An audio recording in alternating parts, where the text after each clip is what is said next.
সেনাপ্রধানের সাথে বৈঠক এবং তারপর জনাব হাসনাত আবদুল্লাহর স্ট্যাটাসকে ঘিরে যা যা ঘটল, আজ আমরা আলোচনা করব এনসিপির মধ্যে যা যা ঘটেছে সেগুলো নিয়ে, সেটা কেন ঘটল এবং খুব গুরুত্বপূর্ণ প্রশ্ন, এই জিনিসগুলো কি আমাদের ধারণা দেয় যে দল হিসাবে, রাজনৈতিক দল হিসাবে এনসিপি এখন রাজনৈতিক দল, তারা কেমন করবে, তাদের ভবিষ্যতে আমরা কি দেখতে পারি অ্যাটলিস্ট এই মোমেন্টে দাঁড়িয়ে। আমি বলছি না এই মোমেন্টে দাঁড়িয়ে দেখাটাই সঠিক প্রমাণিত হবে, কিন্তু অন্তত এই মুহূর্তটা আমাদের কি ধারণা দেয় সেটা নিয়ে কথা বলতে চাই।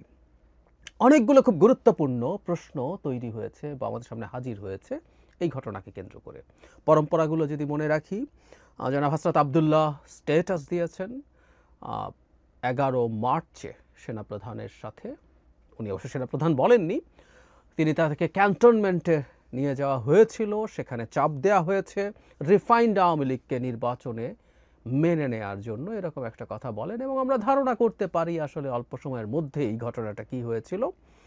পরবর্তীতে এটা নিয়ে প্রচুর আলোচনা আছে এবং আমরা ইঙ্গিতে বুঝতে পারি এটা আসলে সেনাপ্রধানের সাথেই বৈঠকটা হয়েছিল।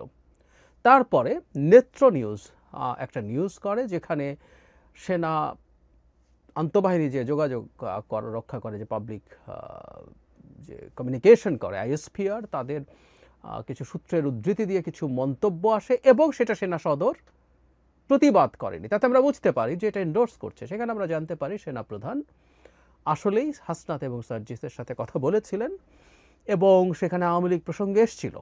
এরপর জনাব সার্জিস আলম একটা স্ট্যাটাস দেন যাতে ফ্যাক্টসগুলো মোটামুটি একই থাকে, কিন্তু ট্রুথ, আমি আগেও বলেছি যে জনাব হাসনাত এটাকে যেভাবে ফ্রেম করার চেষ্টা করেছেন বা তার আন্ডারস্ট্যান্ডিং যেমন ছিল, জনাব সার্জিসের understanding was a bit different, যে এটা কোনো চাপটাপ ছিল না। তিনি বলছেন যে উনি অনেক বোল্ড ছিলেন, কিন্তু এটা আসলে তার অপিনিয়ন তিনি জানাচ্ছেন, এইভাবে বলা হচ্ছিল। এরপর ইনফ্যাক্ট এই দলটার মধ্যে যা যা ঘটলো এবং জনাব হাসনাত যা বলেছেন, যা করেছেন, সেটার সব কিছু নিয়েই আমরা একটু কথা বলতে চাই। একটা বিস্তারিত রিপোর্ট এসছে ডেলি প্রথম আলোতে। সেনাপ্রধানের সাথে বৈঠক নিয়ে হাসনাত ও সার্জিসের ফেসবুক পোস্টে দলে অস্বস্তি, অসন্তোষ। এর মধ্যে সবচেয়ে বড় বোমাটা ফাটিয়েছেন জনাব হান্নান মাসুদ, কারণ এখানে বেশ কিছু তথ্য আমাদের সামনে আসছে এই রিপোর্টে, যেগুলো আসলে তাদের অভ্যন্তরীণ একটা গ্রুপে আলোচনা হয়েছে বা তাদের কোনো কোনো নেতা নাম প্রকাশে অনিচ্ছুক হয়ে জানিয়েছেন। কিন্তু জনাব হান্নান মাসুদের এই মন্তব্যটা জনাব সার্জিসের স্ট্যাটাসের পর এটা অনেকেরই দৃষ্টি আকর্ষণ করেছে। তিনি বলছেন, উনি জ্যেষ্ঠ যুগ্ম সমন্বয়ক, তিনি বলছেন এসব কি ভাই, পাবলিকলি বলছি দুজনের একজন মিথ্যা বলছেন, এটা চলতে পারে না। মানুষ এনসিপিকে নিয়ে যখন স্বপ্ন বুনছে তখন এভাবে এনসিপিকে বিতর্কিত করা কাদের এজেন্ডা? একদম উনি আবার বলছেন, প্রকাশ্যেই বলছি। জনাব হান্নান মাসুদের কি এভাবে প্রকাশ্যে বলার উচিত হয়েছে? বা দুজনের একজন মিথ্যা বলছেই, ইজ ইট দ্যাট? আমরা একটু যদি আলোচনা করে নেই, ঘটনা এগুলো ঘটেছে, চিফ যেভাবে বলেছেন এটা সার্জিসের কাছে মনে হতেও পারে যে এটা কোনো চাপ না, এটা তার অভিমত তিনি জানাচ্ছেন। আবার একই বক্তব্য আমাদের পারস্পরিক আন্ডারস্ট্যান্ডিংয়ে কারো কারো কাছে মনে হতে পারে যে এটা চাপ এবং উনি আমাকে জোর করছেন। এটা পারসেপশন ভ্যারি করতে পারে, কারণ সার্জিসও কোনো ডিফারেন্ট কোনো ফ্যাক্ট সামনে আনেননি। হাসনাতের কোনো বক্তব্যকে উনি কিন্তু মিথ্যা বলেননি, ঘটনাগুলো সব একই ঘটেছে। সো দলের একজন গুরুত্বপূর্ণ সদস্য হিসেবে হান্নান মাসুদকে আমরা চিনি, এই মুভমেন্টে হান্নানের মানে গণঅভ্যুত্থানে তার রোলের কথা জানি, এই দলেও উনি খুবই গুরুত্বপূর্ণ হয়ে উঠেছেন। কিন্তু তার এই মন্তব্যটা এইভাবে প্রকাশ্যে করা অদ্ভুত, অবিশ্বাস্য মনে হতে পারে, বাট ইট হ্যাপেন্ড। আবারও বলছি, কেন হচ্ছে সেগুলো আমরা খুঁজে দেখার চেষ্টা করব। এর মধ্যে যেটা হয়েছে, হোয়াটসঅ্যাপ গ্রুপে অনেক আলোচনা হয়েছে, এর মধ্যে নামই আছে যে খালেদ সাইফুল্লাহ নামের একজন নেতা লিখেছেন, গুটি কয়েক ব্যক্তি তাদের ব্যক্তিগত চিন্তা প্রসূত কথাবার্তা কোনো ধরনের সাংগঠনিক সিদ্ধান্ত ছাড়াই বাইরে প্রকাশ করছেন, ব্যক্তিগত রাজনীতি হাসিলের জন্য যখন যা কিছু করে বেড়াচ্ছেন সেগুলো যে স্ববিরোধী হয়ে যাচ্ছে সেটা নিয়ে তাদের কোনো উদ্বেগ নেই। এখানে একটা কথা উনি গুরুত্বপূর্ণভাবে বলেছেন, ব্যক্তিগত রাজনীতি হাসিলের জন্য। ইম্পর্টেন্ট, এটা আমরা মনে রাখবো, আমি সেই জায়গায় আসব। যদি সেলিব্রিটি ফেস, কন্ট্রোভার্সি আর পপুলিজম দিয়ে রাজনীতি করতে চান তাহলে আমাদের পার্টি থেকে বাদ দিয়ে টিকটকারদের এনে বসিয়ে দেন, বুঝতে পারছি আমরা। আরেকজন বলছেন, একটি দলের সদস্য হয়ে ব্যক্তিগত জনপ্রিয়তা অর্জনের রাজনীতি করবেন না, দলের কথাও ভাবতে হবে। আরেকজন লিখেছেন, গত সাধারণ সভায় আলাপ উঠেছিল ডেকোরামের কেউ যাতে হুটহাট ফেসবুকে পোস্ট না দেয় এবং নিজেরা আরও বেশি অ্যালাইন হয়, কিন্তু কে শুনে কার কথা। এখানে আরেকজনের নাম সাইফুল্লাহ হায়দার, আমাদেরকে ডেকে আপনারা জানিয়ে দিন, আমরা অনেক পপুলিস্ট, এভাবেই রাজনীতি করব, ইচ্ছা হলে থাকেন, না হলে চলে যান। আরেকজন লেখেন, দল গোল্লায় যাক, ওনারা অলওয়েজ লাইমলাইটে থাকতে হবে।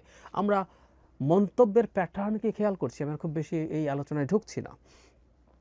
এই প্রেক্ষাপটে জনাব হাসনাত আবদুল্লাহর স্ট্যাটাসকে শিষ্টাচার বহির্ভূত বলেছেন নাসির উদ্দিন পাটোয়ারি। এটা আসলে বলা হয়তো জরুরিও ছিল, কারণ সেনাপ্রধানের বিরুদ্ধে যেই ভাষায় স্ট্যাটাস দেওয়া হয়েছে সেটা নিশ্চিতভাবেই তাদের দল এবং দলের প্রতি একটা নেগেটিভ পারসেপশন বিভিন্ন দিকে তৈরি হয়েছে, বিশেষ করে সেনাবাহিনীর মধ্যেও অসন্তোষ তৈরির চেষ্টা থাকতে পারে। জনাব পাটোয়ারি এটাকে একটু কঠোর ভাষাতেই বলেছেন, মানে দলের মধ্যকার, মানে জনাব পাটোয়ারির মতো মানুষও আমি জানি না জানতেন কি না যে ধরনের একটা মিটিং হয়েছে, যিনি দলের খুবই গুরুত্বপূর্ণ একজন সদস্য। আমি পরপর দুদিন নাগরিক পার্টির এনসিপির দুজন গুরুত্বপূর্ণ নেতার সাথে টকশোতে ছিলাম, দুটো ভিন্ন চ্যানেলে, এবং প্রকাশ্যেই একটা টকশোতে প্রকাশ্যেই এনসিপির নেতা বলেছেন যে এটা কোনোভাবেই তাদের দলের সিদ্ধান্ত নয়। আমি অবশ্য এখনও এনসিপির অফিসিয়াল কোনো স্টেটমেন্ট অ্যাবাউট হাসনাত আবদুল্লাহর স্ট্যাটাস আমার সামনে অন্তত আসেনি। এটা দেরি হচ্ছে তাদের, এটা আসলে যদি না এসে থাকে এটা আরও আগেই ক্ল্যারিফাই করা দরকার ছিল, কারণ দল এটাকে কীভাবে দেখছে। তো তিনি অন রেকর্ড বলেছেন যে এটা আসলে দলের কেউ, দল এটাকে এন্ডোর্স করছে না এবং দলের পক্ষ থেকেও তারা সেখানে যাননি। তাহলে আমরা খেয়াল করি মোটা দাগে তাহলে ব্যাপারটা এই দাঁড়ালো, হাসনাত সার্জিস আলাদাভাবে যোগাযোগ করে, মানে তাদেরকে ধরে টরে নিয়ে গেছে বা ডেকে নিয়ে গেছে এরকম না, তারা যোগাযোগ করে সেনাপ্রধানের সাথে দেখা করেছেন, তারা এই আলাপগুলো করে এসছেন, অথবা তাদেরকে যদি সমন করে নিয়েও যাওয়া হয় বা আমন্ত্রণ করে নিয়েও যাওয়া হয়, এই প্রত্যেকটা পদক্ষেপ অন্তত তাদের একটা কোর কমিটি আছে, সেই কমিটির জানার কথা ছিল যে আমাদেরকে ডাকা হয়েছে, আমরা যাচ্ছি, কী বিষয়ে আলোচনা হতে পারে, কি বলবো আমরা, কি করব, তাদের একটা যাওয়ার আগেই একটা বৈঠক হওয়ার কথা ছিল, হওয়া উচিত ছিল খুব স্বাভাবিকভাবেই। সেটা তারা করেননি, তারা গেলেন, তারা এসে এমনকি ফেসবুক স্ট্যাটাসে দেয়ার আগ পর্যন্ত সম্ভবত খুব গুরুত্বপূর্ণ অনেকেই জানতেন না তারা এই কাজটা করেছেন। মানে তো অবিশ্বাস্য ব্যাপার। দুজনের একজনও অন্তত কোর কমিটি, আমরা এখনও জানি না তাদের ডিসিশন মেকিং কীভাবে হয়, আমি ধরে নিচ্ছি তাদের একটা কোর কমিটি আছে যেটার কথা তারা বলেন সেটাই নেয়, ফিরে এসে অন্তত তাদেরকে তো ব্রিফ করার কথা ছিল, তারপর সেটা নিয়ে কী করবেন না করবেন। নট অনলি দ্যাট, এত বড় একটা ব্যাপার ফেসবুকে দেওয়ার জন্য জনাব হাসনাত আবদুল্লাহর কিন্তু দলের সাথে আলোচনা করা দরকার ছিল। উনি কি করেছিলেন?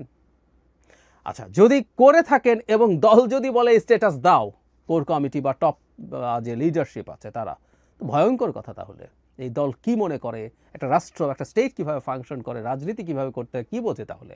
আর যদি দল না জেনে থাকে, সেই দলের দুজন মুখ্য সংগঠকের একজন এবং জরুরি কথা সবচেয়ে পরিচিত ফেসদের একজন এই কথা, এইরকম একটা ভয়ঙ্কর অভিযোগ নিজে নিজে দিয়ে দিলেন, নিজে নিজে এরকম করে ফেলা যায় এবং তার বিরুদ্ধে কোনো ব্যবস্থা, কোনো পদক্ষেপ নিচ্ছেন তারা। আবার জনাব সার্জিস আলম, আমি সার্জিসের এবারকার স্ট্যাটাসটাকে আমার কাছে টু সাম এক্সটেন্ট, এই ঘটনাটা ঘটে যাওয়ার পর এটা দলের প্রতি কিছুটা সহানুভূতি তৈরি বা অ্যাটলিস্ট ডিএসকালেট করা মিলিটারির সাথে টেনশনকে, সেই হিসাবে কাজ করবে। সুতরাং তিনি আলাপ করে দিয়েছেন কিনা জানি না, তিনি আলাপ না করেও যদি দিয়ে থাকেন, স্টিল এটা কিছুটা ডিএসকালেশন হয়েছে। যেমন জনাব নাসির উদ্দিন পাটোয়ারি যেভাবে এটাকে শিষ্টাচার বহির্ভূত বলেছেন, এটার মাধ্যমে এটাকে ডিজোন করার যে টেন্ডেন্সি সেটা, এবং জনাব হান্নান মাসুদের মতো একজন মানুষ প্রকাশ্যে দুজনের একজন মিথ্যা বলছেন, দুজনের একজন মিথ্যা না বলতেও পারেন, কারণ আসলে ওই যে বলেছে, আমি একটু আগেই ব্যাখ্যা করেছি, কিন্তু উনি প্রকাশ্যে এসে আবার এই কথাটা বললেন। তাহলে কি জনাব হান্নান মাসুদের এই দুইজনের প্রতি কোনো ক্ষোভ আছে যে উনি প্রকাশ্যে এই দুইজনকে মানুষের সামনে হিউমিলেট করতে চাইছেন? এই প্রশ্নগুলো যৌক্তিকভাবে আসবে, খুব স্বাভাবিকভাবেই আসবে। আর সোফার যা হয়েছে, আমি ধারণা করছি সার্কামস্টেন্সিয়াল এভিডেন্স দিয়ে যে এটা আসলে দলের সর্বোচ্চ পর্যায়ে বা জানতো না, তাদের যাওয়া, তাদের বৈঠক করে আসা, তাহলে তারা যে এটা করলেন তাতে গ্রুপে যে আলাপগুলো হচ্ছে প্রায় প্রত্যেকে একই কথা লিখছেন যে ব্যক্তিগত জনপ্রিয়তার জন্য তারা এই কাজগুলো করছেন, ব্যক্তিগত রাজনীতি এই শব্দটাও কেউ কেউ লিখেছেন। তার মানেটা হচ্ছে এই পারসেপশন কি আছে যে জনাব হাসনাত এবং জনাব সার্জিস তাদের ব্যক্তিগত রাজনীতি করছেন? যদিও কেউ কেউ বলছেন যে তাদের মধ্যে একসাথে মিটিংয়ে কথা হয়েছিল যে এই জিনিসগুলো আলোচনা ছাড়া এই ধরনের স্ট্যান্ড নেওয়া যাবে না, বা পলিটিক্যালি খুব সিগনিফিক্যান্ট কিছু স্ট্যান্ড নেওয়া যাবে না, কিন্তু তারা করেছেন। তাহলে কি তারা ব্যক্তিগত রাজনীতি করছেন? প্রশ্ন আসবে। আমি একটা জিনিস মনে করি এই দুজনের ক্ষেত্রে, এই দুজন খুবই সামনের ফেস ছিলেন, সামনের মুখ ছিলেন প্রথম দিকে কোটা আন্দোলনের। আমরা হাসনাত সার্জিসকেই বেশি দেখছিলাম। হোয়াট হ্যাপেন লেটার, তাদের সাথে সরকারের এক ধরনের আলোচনা শুরু হয়, আলোচনা করেন। এটা চাপের প্রেক্ষাপটেই হয়েছে, আমি বলছি না তারা খুবই খুশি মনে তাদের নিজের সিদ্ধান্তে গেছেন, এটা আমরা বুঝতে পারি। তাদেরকে চাপ দিয়েই নেওয়া হয়েছে, চাপ অনেকেই দেওয়া হয়েছে, কিন্তু চাপ সহ্য করার সক্ষমতা সবার একই থাকে না। হাসনাত সার্জিস একটা পর্যায়ে তৎকালীন সরকারের গুরুত্বপূর্ণ মন্ত্রীদের সাথে বৈঠকে এসে এই মুভমেন্টকে উইথড্র করছেন এই ধরনের ঘোষণা আমাদের সামনে দিয়েছিলেন, নিশ্চিতভাবেই চাপের ফলেই। কিন্তু যেটা হয় পরবর্তীতে এই নেতৃত্বটা, সামনের ফেসটা পাল্টে যেতে থাকে, এবং জনাব নাহিদ আমাদের সামনে প্রধান ফেস হয়ে ওঠেন। তারপরে 6 জনকে যখন ডিবি ধরে নিয়ে যায়, তখন আরও অনেকগুলো ফেস আমাদের সামনে এসে হাজির হয়, যারা এই মুভমেন্টটাকে টেনে নিয়ে যান। ফলে ওই সময় জনাব হাসনাত এবং জনাব সার্জিসের ওই জায়গা থেকে সরে আসা, তার ফলে কি সামহাউ তাদের এখন নিজস্ব যে ইমেজ আছে সেটাকে আরও বেশি বিল্ড করা, নতুন করে আরেকটু স্ট্রঙ্গার করা, সেই চেষ্টা তাদের দিক থেকে হয় বলেই কি তারা ব্যক্তিগতভাবে এই ধরনের সিদ্ধান্ত নেন?